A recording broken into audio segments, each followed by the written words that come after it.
Cette période de vacances scolaires, on va conclure ce journal avec un conseil pour vous, parents qui nous écoutez. Oui, vous qui êtes bilingue, Nikos, vous Oui. allez tout de suite comprendre cette expression, le slow parenting.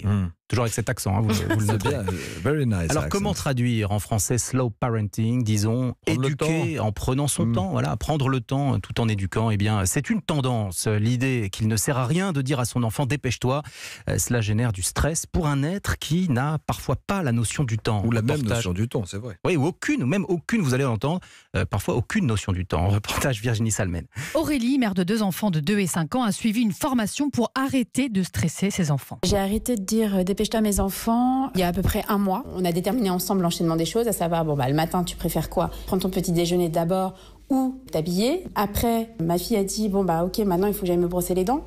Donc là, mon mari, lui, a eu l'idée de mettre une petite sonnerie.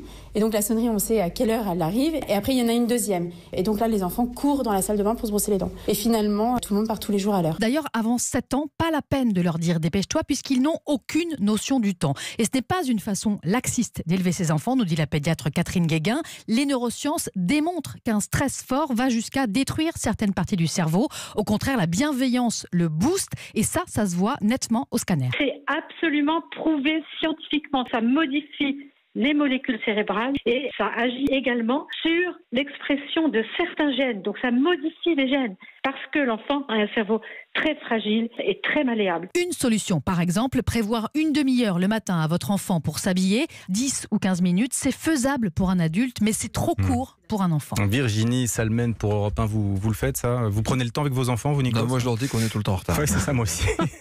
Dépêche-toi, on le dit en permanence. Bon, le projet